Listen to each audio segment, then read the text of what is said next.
Hello दोस्तों, एक बार फिर से आ गए हैं हम। चैप्टर चल रहा है सॉल्यूशन और आज की क्लास में हम लोगों को बात करनी है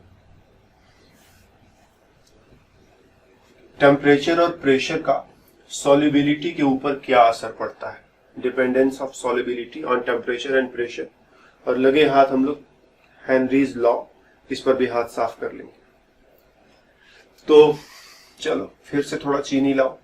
इस चैप्टर में हम लोगों ने चीनी का काफी इस्तेमाल किया है। एक बार फिर से थोड़ी चीनी लाओ। थोड़ी चीनी हमने ली, थोड़ा पानी लाओ और दोनों को मिला करके सॉल्यूशन बना लो। तो चीनी कैसा चीज है? तो एक सॉलिड मटेरियल है। नॉर्मल टेम्परेचर प्रेशर पर चीनी सॉलिड स्टेट में ही होता है। पानी का क्या हाल है? तो ये लिक्विड है और सॉलिड और लिक्विड को मिला दिया तो ये सॉल्यूशन जो है सॉलिड इन लिक्विड टाइप जो है हो जाएगा। वैसे सॉल्यूशन बहुत सारे तरह का हो सकता है। ये सॉल्यूट है, ये सॉल्वेंट है, दोनों को मिलाकर सॉल्यूशन बना है। तो सॉल्यूट जो है तीन फेजेज में हो सकता है, सॉलिड भी हो सकता है, लिक्विड भी हो सकता है, गैस भी हो सकता है और इसी तरह से जो सॉल्वेंट है वो भी सॉलिड, लिक्विड, गैस कुछ भी हो सकता है। तो 3 into 3 टोटल 9 कॉम्बिनेशंस पॉसिबल है। उनमें से 2 कॉम्बिनेशंस पर आज हम लोग डिस्कशन करेंगे। एक तो किसी सॉलिड को किसी लिक्विड में, स्पेशली वाटर में अगर हम लोग डिसॉल्व करें तब की बात कर रहे हैं। सॉलिड इन लिक्विड बोलो। सॉलिड को किसी लिक्विड में घोल रहे हैं तब सॉल्युबिलिटी पर क्या असर होगा। चलो थोड़ा सा लिक्विड इन लिक्विड भी हम लोग डिस्कशन कर लेंगे। लिक्विड इन लिक्विड के बारे में भी बात कर लेंगे और थोड़ा जो है गैस इन लिक्विड, गैस को भी लिक्विड में घोलने की बात करेंगे। ये 3 तरह के सॉल्यूशंस, इनके ऊपर टेम्परेचर और प्रेशर का जो है असर हम लोगों को डिस्कस करना है। मान लो तुम थोड़ी सी चीनी लेते हो, उसको पानी में घोलते हो। तो जब पानी में घोलते हो तो क्या क्या चीजें होती है, तुम्हें कुछ आइडिया है? चीनी के मॉलिक्यूल्स क्या है? पहले तो एक साथ रहते हैं। ये चीनी के ढेर सारे मॉलिक्यूल्स, एक मॉलिक्यूल, दूसरा मॉलिक्यूल, तीसरा मॉलिक्यूल, चौथा, पांचवा, छठवां। सॉलिड स्टेट में पढ़ा है ना, मॉलिक्यूल्स रेगुलर अरेंजमेंट बनाते हैं, इनके बीच में फोर्स ऑफ अट्रैक्शन होता है। तो ये चीनी के मॉलिक्यूल्स होते हैं, इनके बीच में कुछ फोर्स ऑफ अट्रैक्शन होगा। पानी में घुलने के लिए सबसे पहला चीज तो ये है कि इन मॉलिक्यूल्स को एक दूसरे से अलग होना होगा, या बोलो अलग करना होगा। कुछ एनर्जी खर्च होगी। ये आपस में चिपके हुए हैं, इनको खींच खींच करके एक दूसरे से अलग करोगे तो कुछ एनर्जी खर्च होगी। जब भी 2 चीजें चिपकी हुई हैं, उनके बीच में फोर्स ऑफ अट्रैक्शन है, खींच करके अलग करोगे, एनर्जी खर्च होगा। फिर इसके बाद जब ये मॉलिक्यूल्स अलग अलग हो गए, अब ये पानी के कांटेक्ट में आएंगे। तो चीनी के मॉलिक्यूल को पानी के मॉलिक्यूल क्या करेंगे? वो चारों तरफ से आकर के घेर लेंगे। क्यों? क्योंकि चीनी के मॉलिक्यूल में कुछ डाइपोल होगा, एक तरफ प्लस होगा, एक तरफ माइनस होगा, कुछ पॉजिटिव सेंटर होंगे, कुछ नेगेटिव सेंटर होंगे। चीनी का मॉलिक्यूल आयनिक नहीं होता, ये कोवेलेंट मॉलिक्यूल होता है। तो इस पर कंप्लीट प्लस कंप्लीट माइनस तो नहीं होगा, लेकिन फिर भी जो बॉन्ड्स होते हैं वहां इलेक्ट्रोनेगेटिविटी का डिफरेंस होता है, तो कुछ प्लस माइनस तो होगा ना। तो इस मॉलिक्यूल पर कहीं थोड़ा बहुत प्लस होगा, कहीं थोड़ा बहुत माइनस होगा। और पानी का मॉलिक्यूल जो होता है वो डाइपोलर होता है, उस पर एक तरफ प्लस होता है, एक तरफ माइनस होता है। तो चीनी के मॉलिक्यूल को जहां जहां पर पॉजिटिव सेंटर होगा अपने निगेटिव सेंटर की मदद से जाकर वहां चिपक जाएगा पानी का मॉलिक्यूल। जहां निगेटिव सेंटर होगा वहां पॉजिटिव सेंटर की मदद से जाकर के चिपक जाएगा। एक ऐसा जनरल सिंपल आइडिया माइंड में रख सकते हैं हम लोग। तो चीनी के मॉलिक्यूल्स और पानी के मॉलिक्यूल्स के बीच में अट्रैक्शन है। अगर ये अट्रैक्शन न रहे तो दोनों एक दूसरे के साथ मिक्स नहीं होंगे। ध्यान देना, चीनी और पानी के मॉलिक्यूल्स के बीच में यदि अट्रैक्शन न रहे तो दोनों एक दूसरे में मिक्स नहीं किए जा सकते। ऐसी 2 चीजें जिनमें कोई अट्रैक्शन नहीं, उनको आपस में कैसे मिक्स करोगे? तो यहाँ अट्रैक्शन का होना जरूरी है। तो मॉलिक्यूल्स, ये चीनी का मॉलिक्यूल और ये पानी के छोटे छोटे मॉलिक्यूल्स, इसने चीनी के मॉलिक्यूल को घेर लिया, अट्रैक्शन हो। तो यहां पर एनर्जी जो है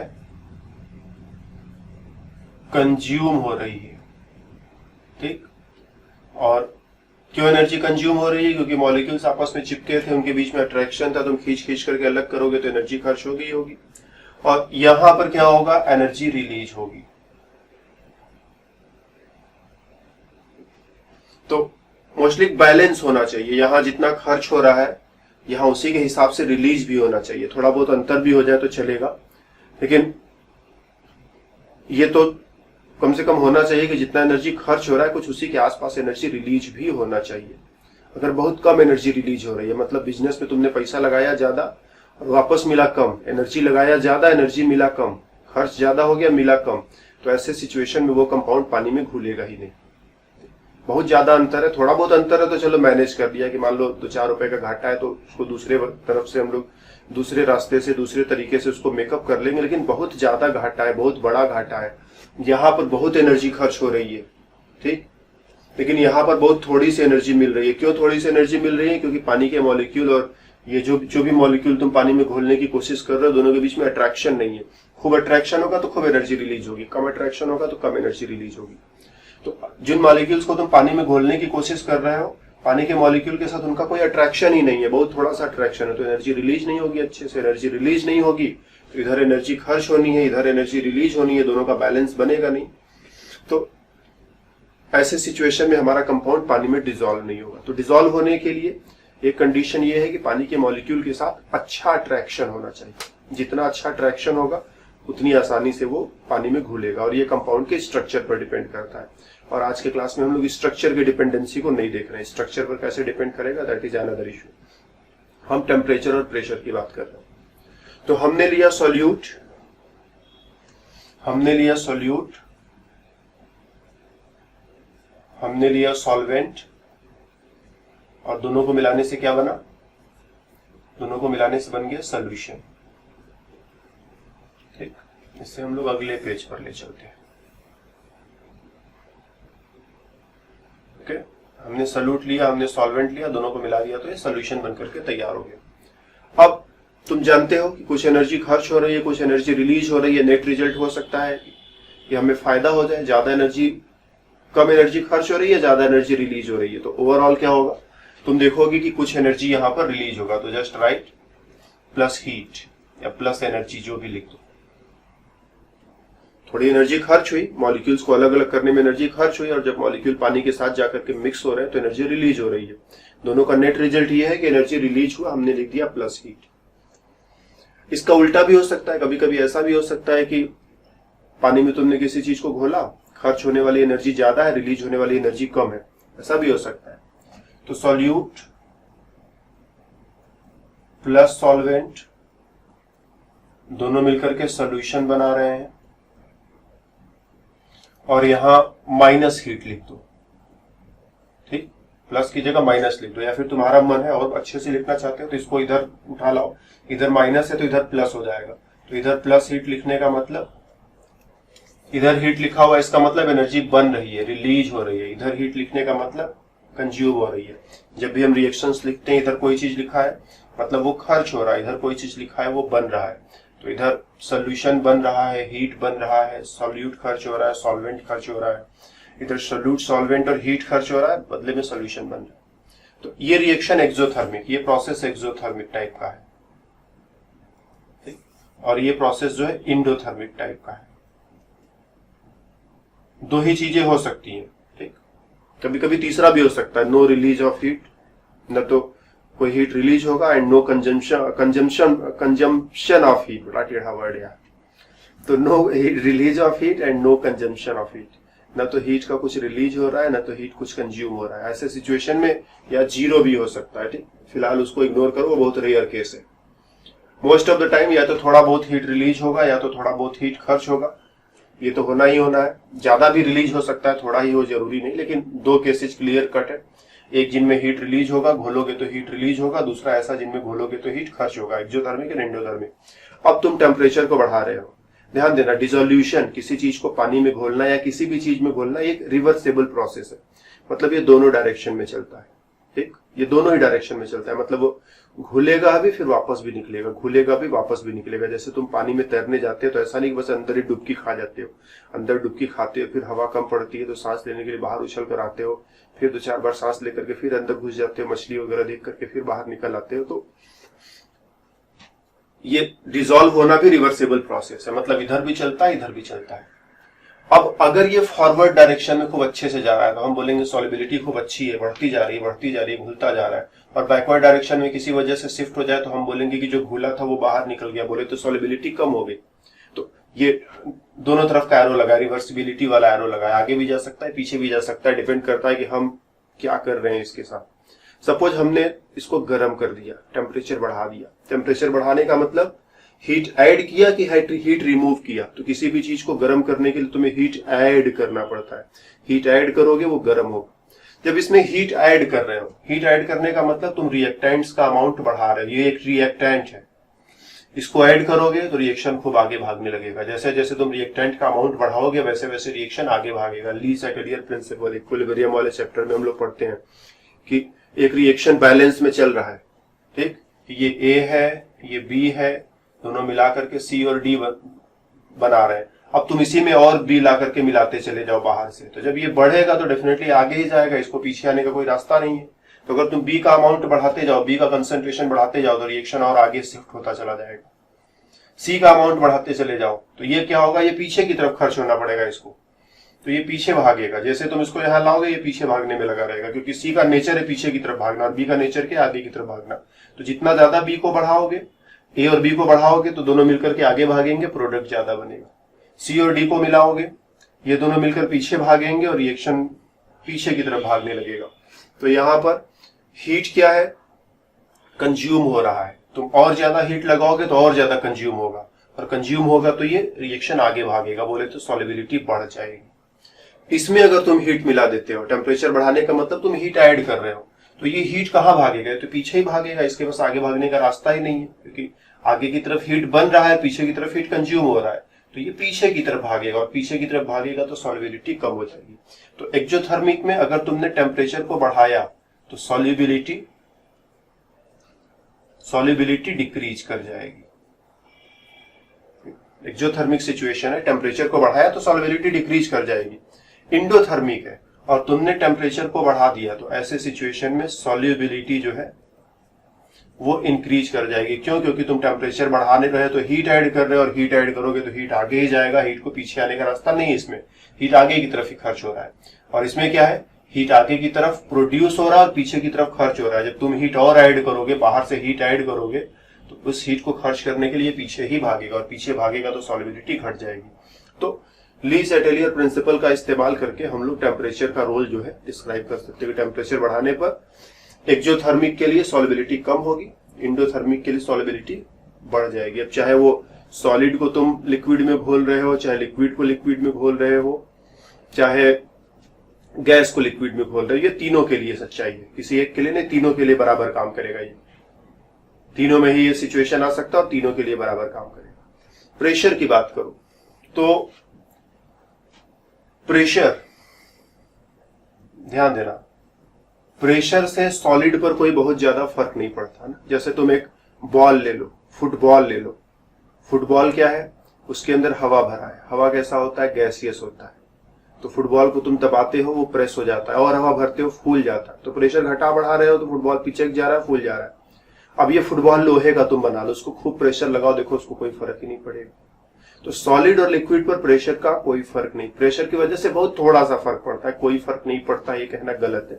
सॉलिड्स पर प्रेशर लगाओगे तो बहुत थोड़ा बहुत अंतर पड़ता है, क्योंकि मॉलिक्यूल पहले से इतने ज्यादा चिपके हुए हैं कि उसको और कैसे चिपकाओगे। जैसे एक कमरे में जो है, एक रेलगाड़ी में खूब ज्यादा लोग ठूस ठूस करके भरे हो, अब कहो कि और उधर खिसको, उसी में हमको भी बैठना है, तो बेचारे पहले से ही चिपक चिपक कर बैठे हैं और कहाँ खिसकेंगे तुम्हारे लिए। लेकिन अगर वो दूर दूर बैठे हो तो तुम पहुंचो और रिक्वेस्ट करो कि थोड़ा उधर खिसक जाइए प्लीज, हम भी बैठना चाहते हैं, तो मे भी किसी को रहम आ जाए, वो थोड़ा खिसक जाए, तुमको भी बैठा ले, तो तुम भी उसी में एडजस्ट हो गए। तो मॉलिक्यूल्स बिल्कुल चिपके चिपके रहेंगे तो उनको और नहीं चिपकाया जा सकता। तो सॉलिड और लिक्विड में मॉलिक्यूल बिल्कुल चिपके हुए रहते हैं, ठीक, उनको प्रेशर लगाओगे तभी वो और पास पास नहीं आ सकते, बहुत मुश्किल है उनके लिए। तो इसीलिए सॉलिड और लिक्विड पर प्रेशर का फर्क नहीं पड़ता है। गैस में क्या होता है, मॉलिक्यूल्स दूर दूर रहते हैं, प्रेशर लगाते हैं तो पास पास आने लगते हैं और वॉल्यूम घटने लगता है। तो प्रेशर का असर गैस पर पड़ता है, सॉलिड पर लिक्विड पर कोई सिग्निफिकेंट असर नहीं पड़ता है। जब किसी सॉलिड को लिक्विड में घोल रहे हो, pressure is not going to affect anything. किसी लिक्विड को लिक्विड में घोल रहे हो, फिर से प्रेशर से कुछ नहीं होने वाला है। हाँ, गैस को लिक्विड में घोल रहे हो तब प्रेशर से कुछ होगा। तो गैस इन लिक्विड ये थोड़ा सा सेपरेट हम लोगों को डिस्कस करने की जरूरत है। मान लो हम नाइट्रोजन, ठीक, या नाइट्रोजन छोड़ो और बढ़िया गैस लेते हैं, ऑक्सीजन लेते हैं, ऑक्सीजन प्लस वाटर, क्या ऑक्सीजन पानी में घुलेगा? पहला प्रश्न तो ये कि क्या ऑक्सीजन पानी में घुलेगा कि नहीं घुलेगा, ये सोच लो। तो जो पानी में मछलियां रहती हैं, ऐसा तो नहीं कि तुमने सबको एक एक ऑक्सीजन सिलेंडर दे रखा है कि लो भाई सब लोग इससे मास्क लगा लो, सिलेंडर लगा लो पीठ पर और आपको मजे से जो है पानी में इधर उधर सांस लेते हुए घूमो। मछलियों को कौन ऑक्सीजन देता है? तुम तो देने जाते नहीं है। तो जरूर पानी में ऑक्सीजन घुला रहा होगा, तभी मछलियां सांस ले पा रही है। पानी में रहने वाले जो जीव होते हैं, जो एनिमल्स हैं, जो प्लांट्स हैं, उनको ऑक्सीजन चाहिए ना, वो कैसे पानी के अंदर रह रहे हैं? क्योंकि पानी में ऑक्सीजन घुला है। तो पानी में ऑक्सीजन, नाइट्रोजन, कार्बन डाइऑक्साइड सारे गैसेस घुलते हैं, राइट। और जब ये घुलते हैं तो हीट रिलीज होगा कि हीट कंज्यूम होगा, ये भी जरा एक बार सोच लेते हैं, लगे हाथ। तो गैस मॉलिक्यूल्स क्या होते हैं? बड़े दूर दूर होते हैं। जैसे एक सिलेंडर है, कंटेनर है, इसके अंदर गैस के मॉलिक्यूल्स है, ये मॉलिक्यूल्स बड़े दूर दूर होते हैं, तो इनके बीच में कोई खास अट्रैक्शन नहीं होता है। लेकिन जब ये पानी में जाएंगे तब क्या होगा? ये मॉलिक्यूल है, ठीक, इसको बाहर निकालो, थोड़ा बड़ा करके देखो, तो ये मॉलिक्यूल ऐसा दिख रहा है। जैसे ही पानी में जाएगा, पानी के मॉलिक्यूल क्या करेंगे? इसको चारों तरफ से पकड़ने की कोशिश करेंगे। अगर न पकड़ पाए तो ये भाग जाएगा, फिर पानी में घुल नहीं पाएगा। तो पानी के मॉलिक्यूल इसको पकड़ेंगे। पानी के मॉलिक्यूल और गैस के मॉलिक्यूल में कुछ अट्रैक्शन होगा, थोड़ा ही अट्रैक्शन हो, कमजोर हो, मजबूत हो, जैसा हो, लेकिन अट्रैक्शन होगा। और डेफिनेटली यहां से ज्यादा अट्रैक्शन होगा, क्योंकि यहाँ मॉलिक्यूल्स बड़े दूर दूर है, इनमें कुछ खास अट्रैक्शन है नहीं। और जब ये पानी में गए तो पानी के मॉलिक्यूल ने घेर लिया। यहाँ अट्रैक्शन नहीं है, इसीलिए इनको अलग करने में कुछ एनर्जी खर्च नहीं होने वाली है। लेकिन जब ये पानी में जाएंगे तो पानी के मॉलिक्यूल चारों तरफ से पकड़ लेंगे, खूब अट्रैक्शन करेंगे इसके साथ, कम से कम यहाँ से तो ज्यादा अट्रैक्शन करेंगे ही करेंगे। और अट्रैक्शन ज्यादा करेंगे तो एनर्जी रिलीज होगी। तो हम कह सकते हैं कि जब कोई गैस प्लस वाटर दोनों को मिलाते हो, सोल्यूशन बनता है। अगर सोल्यूशन बना तो डेफिनेटली हीट रिलीज होगा ही होगा। और हीट रिलीज होगा, तुम टेम्परेचर बढ़ा रहे हो, मतलब तुम उसी में और हीट खर्च ऐड कर रहे हो। और जब तुम हीट ऐड करोगे तो उस हीट को पीछे की तरफ भागना ही पड़ेगा, क्योंकि हीट अभी आगे आया है, वो और आगे जा नहीं सकता, पीछे ही भागेगा। तो तुमने हीट ऐड किया, वो हीट को खर्च करने के लिए उसको पीछे भागना पड़ेगा। बोले तो सॉल्युबिलिटी घट जाएगी। हाई टेम्परेचर पर गैसेज की सॉल्युबिलिटी पानी में कम हो जाती है। जैसे गर्म कर दो पानी को, तो उसमें जितनी भी गैसेज घुली रहती हैं सब निकल करके भाग जाती है। क्यों? क्योंकि मॉलिक्यूल की एनर्जी बढ़ने लगी, पानी का मॉलिक्यूल उसको पकड़ नहीं पा रहा है, ऐसा भी कह सकते हो, ठीक। या फिर इस इक्विलिब्रियम से एक्सप्लेन कर सकते हो कि जब भी तुम हीट ऐड करोगे तो इसको पीछे भागना ही पड़ेगा। आगे आएगा तो और ज्यादा घुलेगा, पीछे जाएगा तो कम घुलेगा। तो तुमने किसी भी गैस को पानी में मिलाया, घुला, हीट रिलीज हुई। क्यों हीट रिलीज हुई? क्योंकि यहाँ इनको अलग करने में एनर्जी खर्च हो नहीं रही है बहुत खास, जबकि पानी का मॉलिक्यूल जब इनको पकड़ेगा तो एनर्जी रिलीज होगी ही होगी। तो एनर्जी रिलीज हो रही है और टेम्परेचर बढ़ाओगे, हीट ऐड करोगे तो इसको पीछे भागना पड़ेगा, सॉल्युबिलिटी कम हो जाएगी। तो टेम्परेचर बढ़ाने के साथ साथ पानी में घुले हुए गैसेज बाहर भागने लगते हैं। पानी में जो भी गैस घुला रहेगा वो सब बाहर निकल करके भागने लगेगा, राइट। इसीलिए तुमसे कभी कभी प्रश्न पूछा जाता है कि जो पानी में रहने वाली मछलियां होती हैं वो ठंडे पानी में आसानी से रहेंगी कि गर्म पानी में आसानी से रहेंगी? मतलब एकदम गर्म नहीं करना, नहीं तो मछली तो मर ही जाएगा ना। नॉर्मल, जैसे किसी दिन टेम्परेचर 20 डिग्री सेल्सियस है, किसी दिन टेम्परेचर 25 डिग्री सेल्सियस है। हमारे यहाँ हिंदुस्तान में टेम्परेचर जो 40-45 डिग्री सेल्सियस चला जाता है। कुछ कंट्रीज है जहाँ 0 डिग्री और माइनस में भी इवन टेम्परेचर रहता है। तो अगर जैसे कोई नदी है, नदी का पानी किसी दिन थोड़ा गर्म है, किसी दिन थोड़ा ठंडा है, किसी दिन टेम्परेचर 30 डिग्री है, किसी दिन टेम्परेचर 15 डिग्री है, तो 30 डिग्री वाले दिन मछली को ज्यादा अच्छा लग रहा होगा या 15 डिग्री वाले दिन मछली को ज्यादा अच्छा लग रहा होगा? कौन सी दिन मछली ज्यादा अच्छा फील कर रही होगी? किस दिन मछली को जीने में ज्यादा मजा आ रहा होगा? तो ध्यान देना, गर्म पानी हो जाएगा, टेम्परेचर बढ़ जाएगा तो उसमें से ऑक्सीजन निकलकर भाग जाएगा, बड़ा थोड़ा सा ऑक्सीजन बचेगा।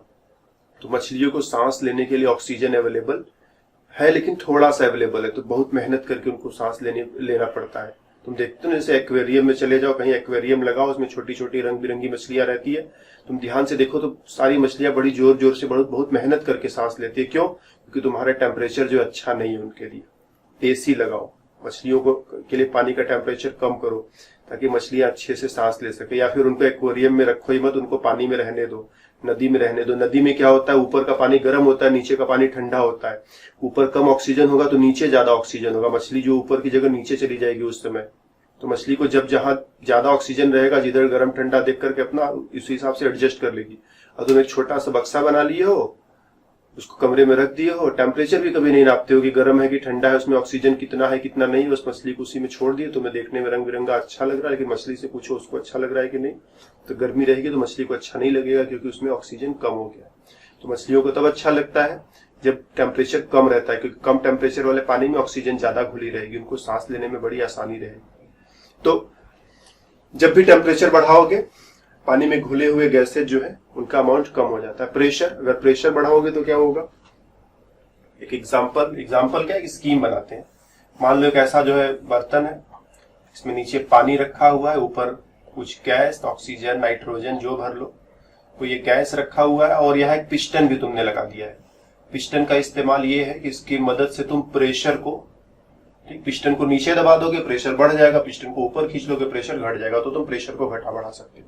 जब पिस्टन यहां पर है तो क्या है, मॉलिक्यूल्स अपना जैसे तैसे पड़े हुए हैं, कुछ एक मॉलिक्यूल्स जो है पानी में भी चले जाएंगे, ठीक, कुछ मॉलिक्यूल यहां घूम रहे हैं, कुछ मॉलिक्यूल पानी के अंदर भी चले जाएंगे। This is water and this is कह दो नाइट्रोजन है ये। तो नाइट्रोजन दो स्टेट में है, एक तो नाइट्रोजन गैसियस स्टेट में है, दूसरा नाइट्रोजन एक्वस स्टेट में है, मतलब पानी में घुला हुआ नाइट्रोजन और बाहर घूमने वाला गैस वाला नाइट्रोजन। यहां वॉल्यूम ज्यादा है या यहां वॉल्यूम ज्यादा है, तो डेफिनेटली यहां पर वॉल्यूम ज्यादा रहेगा, मॉलिक्यूल्स को दूर दूर घूमने का मौका मिलेगा। लेकिन अगर तुम प्रेशर बढ़ा दो, प्रेशर बढ़ाओगे तो वॉल्यूम, तो मॉलिक्यूल्स उधर भागेंगे जिधर उनको कम जगह में रहने के लिए आसानी से जगह मिल जाए। कहीं भी प्रेशर बढ़ाओगे तो इक्विलिब्रियम उधर शिफ्ट होता है जिधर की वॉल्यूम कम होता है, ठीक, प्रेशर बढ़ाओगे तो इक्विलिब्रियम उधर शिफ्ट होगा जिससे कि सिस्टम का वॉल्यूम कम हो जाए। तो इधर सिस्टम का वॉल्यूम ज्यादा है, गैसेस ज्यादा जगह घेरती है, इधर वही गैसेस पानी में घुल जाए तो कम जगह घेरेंगी। तो ये ज्यादा जगह घेरते हैं, ये कम जगह घेरते हैं, इसका वॉल्यूम ज्यादा होगा, इसका वॉल्यूम कम होगा, तो जब भी प्रेशर बढ़ाओगे वो इधर भागेगा, मतलब पानी में गैस ज्यादा ज्यादा घुलेगा। इसको तुम फील भी कर सकते हो कि जब प्रेशर बढ़ाओगे तो मॉलिक्यूल्स को अंदर जाना ही पड़ेगा। कहा क्या करेंगे, तुम प्रेशर बढ़ाते जाओ, जहां जगह कम होती जाएगी मॉलिक्यूल्स को पानी में जाना ही पड़ेगा। तो प्रेशर बढ़ाने से पानी के अंदर घुलने वाले गैस का अमाउंट बढ़ जाएगा, बोले तो सॉल्युबिलिटी बढ़ जाएगा। तो किसी भी गैस को हाई प्रेशर पर ज्यादा घोल सकते हैं, लो प्रेशर पर कम घोल सकते हैं। जैसे कोल्ड ड्रिंक होता है ना, कोल्ड ड्रिंक्स में कार्बन डाइऑक्साइड घुला रहता है, वो भी हाई प्रेशर पर। इसीलिए जैसे ही ढक्कन खोलते हो, जब तक ढक्कन बंद था बॉटल के अंदर काफी प्रेशर था। जैसे कोल्ड ड्रिंक का एक प्लास्टिक वाला बॉटल लाओ, उसमें सुई से छोटा सा छेद करो तो देखो प्रेशर के साथ उसमें से कोल्ड ड्रिंक बाहर निकलेगा। क्यों प्रेशर के साथ निकलता है, क्योंकि अंदर ज्यादा प्रेशर था।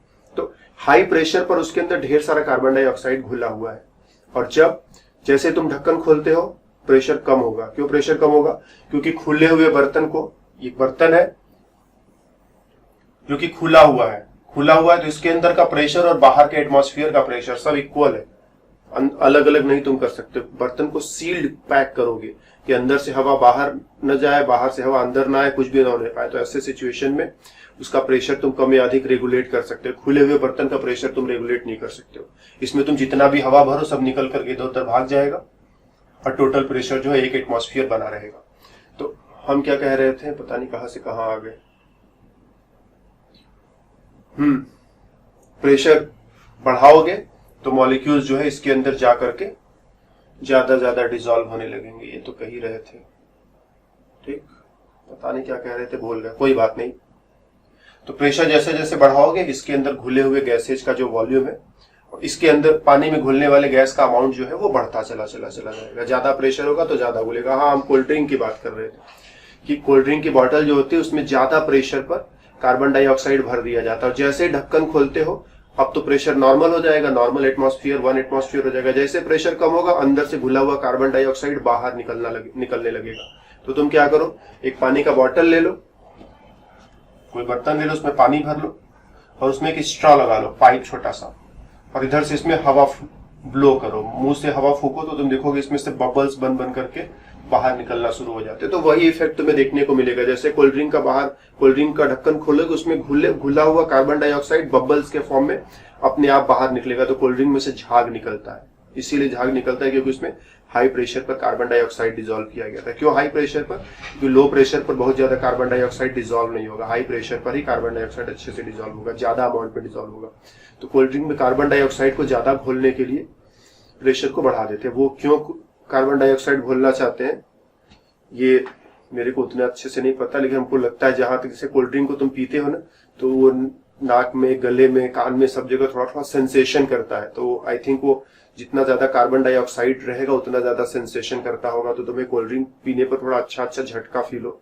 कुछ लोगों को वो झटका अच्छा लगता है, कुछ लोगों को वो झटका खराब लगता है। तो जैसा भी झटका तुम्हें लगता हो, वो झटका लगाने के लिए, थोड़ा तुम्हें शॉक देने के लिए वो कार्बन डाइऑक्साइड उसमें घोले रहते हैं। खूब कार्बन डाइऑक्साइड घोले रहेंगे तो जैसे पियोगे रिलीज होगा तो तुम्हें शॉक लगेगा, तुम्हें लगेगा यस कुछ हो रहा है, लेकिन कुछ हो नहीं रहा है, बस वो कार्बन डाइऑक्साइड आ जा रहा है और कुछ खास उससे नहीं हो रहा। तो प्रेशर बढ़ाओगे तो फाइनली हम लोग बात क्या कर रहे थे कि सॉल्युबिलिटी जो है वो बढ़ जाएगी। हम लोगों के पास इसको हैंडल करने के लिए फॉर्मूला भी है जिसको हम हेनरीज लॉ कहते हैं। ठीक, फॉर्मूला कैसे बनता है? हम एक्सपेरिमेंट करते हैं, हम प्रेशर बढ़ाते हैं और सॉल्युबिलिटी चेक करते हैं, प्रेशर बढ़ाते हैं सॉल्युबिलिटी चेक करते हैं, प्रेशर बढ़ाते हैं सॉल्युबिलिटी चेक करते हैं। कोई रिलेशनशिप समझ में आता है जिसको मैथमेटिक्स से हैंडल किया जा सकता है तो फॉर्मूला बन जाता है। नई रिलेशनशिप समझ में आया तो फॉर्मूला नहीं बना। जैसे हमने प्रेशर 2 गुना किया, सॉल्युबिलिटी भी 2 गुना हो गया। प्रेशर 3 गुना किया, सॉल्युबिलिटी 3 गुना हो गया। प्रेशर 4 गुना किया, सॉल्युबिलिटी 4 गुना हो गया। तो हमें एक रिलेशनशिप मिला कि जो है सॉल्युबिलिटी और प्रेशर एक दूसरे के डायरेक्टली प्रोपोर्शनल है। ठीक, प्रेशर बढ़ाओगे सॉल्युबिलिटी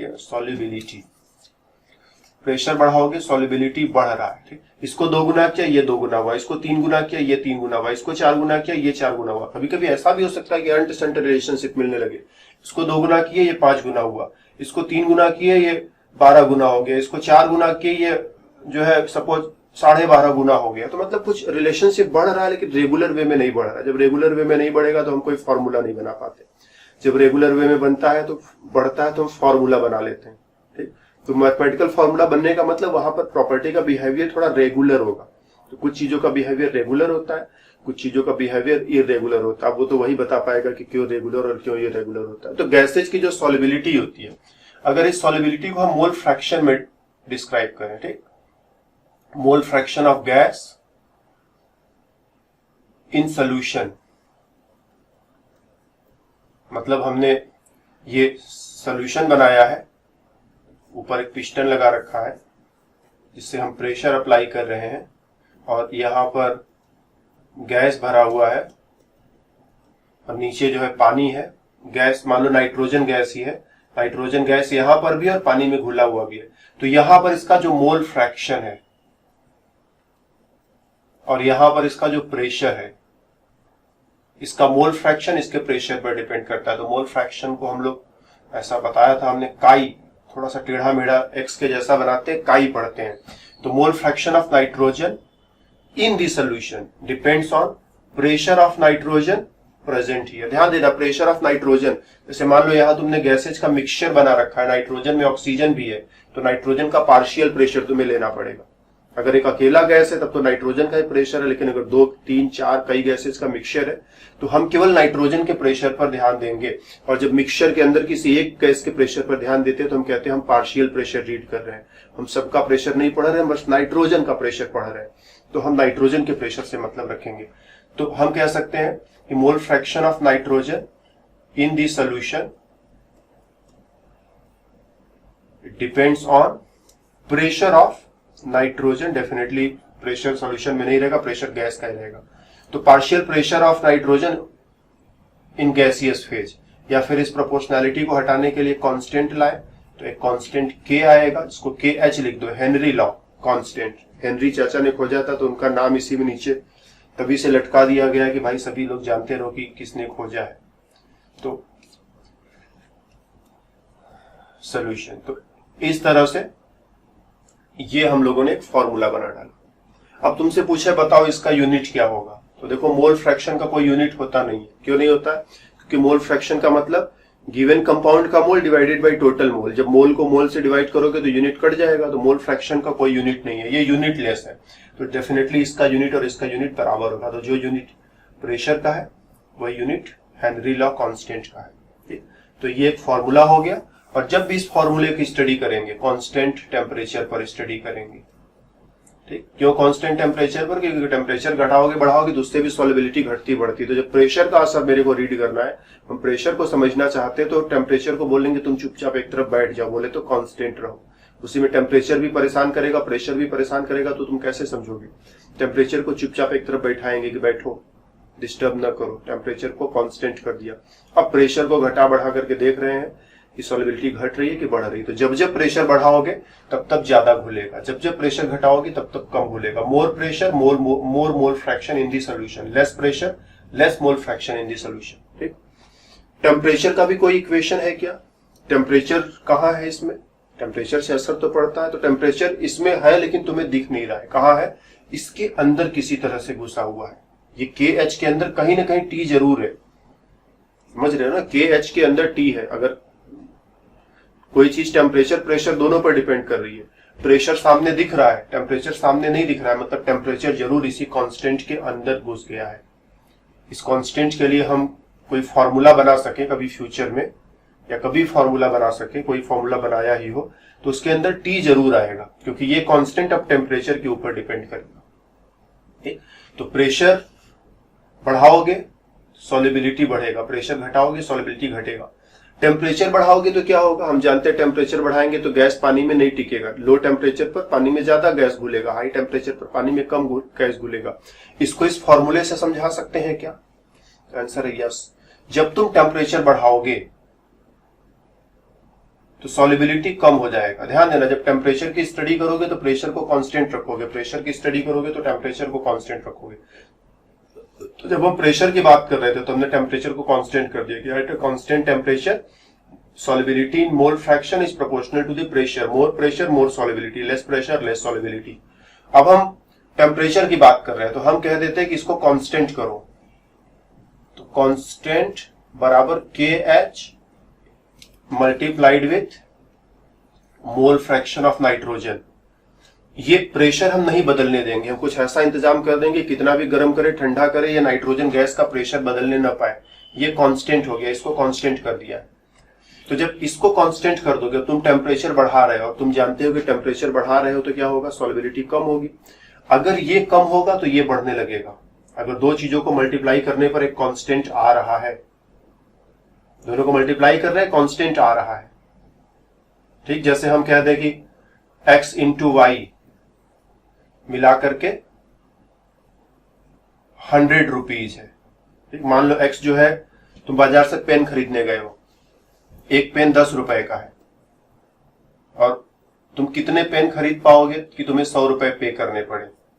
तो 10 रुपए का पेन है तो डेफिनेटली 10 गुणे 10 पेन खरीदोगे, 10 रुपए के हिसाब से पैसा पे करोगे, 100 रुपए हो जाएगा। मान लो पेन की कीमत 20 रुपए हो गई, अब तुम सिर्फ 5 पेन खरीद पाओगे। इसी इक्वेशन को सॉल्व करें तो 10 रुपए का पेन था तो तुम 10 पेन खरीद पाते थे, 20 रुपए का पेन हो गया तो तुम 5 पेन खरीद पाओगे। 50 रुपए का पेन हो जाए, अब सिर्फ तुम 2 ही पेन खरीदोगे, 100 रुपए तुम्हारा गया। तो दाम बढ़ रहा है तो पेन की संख्या घट रही है। तो जब दो चीजों को मिलाकर के कांस्टेंट हो जाता है, इसको हमने कांस्टेंट कर दिया कि तुम्हें 100 रुपए ही बस खर्च करने हैं। पेन सस्ता हो कि महंगा, 100 रुपए से ज्यादा तुम्हें नहीं मिलेगा। तो सस्ता पेन खरीदोगे ज्यादा मिलेगा, महंगा पेन खरीदोगे कम मिलेगा। एक्स बढ़ाओगे तो वाई घटेगा, वाई बढ़ाओगे तो एक्स घटेगा। पेन की संख्या बढ़ाना चाहते हो तो सस्ता वाला पेन खरीदना पड़ेगा, पेन का कीमत बढ़ाना चाहते हो तो कम पेन खरीदने पड़ेंगे तुम्हें। तो वही चीज यहां पर है, दोनों को मिलाकर के अगर ये कांस्टेंट है, सॉल्युबिलिटी कम हो रही है, टेम्परेचर को बढ़ा रहे हो सॉल्युबिलिटी कम हो रही है। हम जानते हैं ना, ये इक्वेशन से नहीं पता लग रहा है, हम पहले से जानते हैं कि गर्म करोगे तो कम ऑक्सीजन घुलेगा पानी में। टेम्परेचर बढ़ा रहे हो तो सॉल्युबिलिटी कम हो रही है, ये कम होगा तो ये बढ़ जाएगा। ठीक, तो जैसे जैसे टेम्परेचर बढ़ाओगे ये घटेगा और ये बढ़ेगा। मतलब टेम्परेचर बढ़ाओगे, हायर टेम्परेचर तो जो KH का वैल्यू है वो भी, जो है बढ़ने लगेगा। तो हेनरी लॉ कांस्टेंट है। बहुत सारे बच्चे सोचेंगे ये तो कांस्टेंट है, फिर ये कैसे बढ़ सकता है? तो कांस्टेंट एट कांस्टेंट टेम्परेचर, जब टेम्परेचर कांस्टेंट है तभी तक वो कांस्टेंट रहेगा। टेम्परेचर बढ़ाया तो इसका वैल्यू भी बढ़ेगा। कैसे बढ़ेगा हमने सोचना सिखाया तुम्हें ना, बस ऐसा नहीं किया कि तुम बस किसी तरह से रट मारो। हमने सोचना सिखाया, सोचना सीखने तुम्हें आ जाएगा तो बहुत आसानी हो जाती है। नहीं सोचना सीख पाओगे तो तुम याद करते फिरोगे और वो भूलता फिरेगा। तुम्हारा नेचर याद करने का, उसका नेचर बोलने का, दोनों में फाइट होगी। तुम याद तो कभी कभी करते हो और भूलने में वो रोज लगा रहता है। तो तुम थोड़ा सा याद करोगे वो ढेर सारा भूल जाएगा। एक बार जब तुम समझ लोगे तो इस चीज से तुम फ्री हो गए। अब याद करना भूलना दोनों से फ्री हो गए, ना तुम्हें याद करना है ना तुम भूलोगे। अब वो समझ में आ गया तो वो तुम्हारा हो गया। तो हमने समझाया कि दो चीजों को मिलाकर के अगर कांस्टेंट है, इसको बढ़ाओगे तो ये घटेगा, इसको बढ़ाओगे तो ये घटेगा। टेम्परेचर बढ़ाते हो तो सॉल्युबिलिटी कम होता है, कम ऑक्सीजन पानी में घुलता है। तो अगर ये कम होगा तो ये बढ़ेगा, क्यों? क्योंकि हमने प्रेशर को कांस्टेंट रखा है। तो कांस्टेंट प्रेशर है और टेम्परेचर को बढ़ा रहे हो तो KH का वैल्यू किसी गिवन प्रेशर पर टेम्परेचर को बढ़ाते जा रहे हो और KH का वैल्यू जो है घटता जाएगा।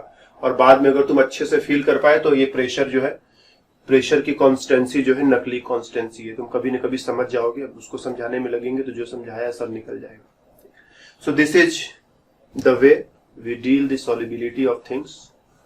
सॉल्युबिलिटी को डील करने के लिए हमने सॉल्यूशन का टाइप लिया कि सॉल्यूशन जो है सॉलिड को लिक्विड में, लिक्विड को लिक्विड में, गैस को लिक्विड में घोल सकते हो। घोलोगे तो एक्सोथर्मिक, इंडोथर्मिक हो सकता है, वहां से टेम्परेचर का असर निकाल लेंगे।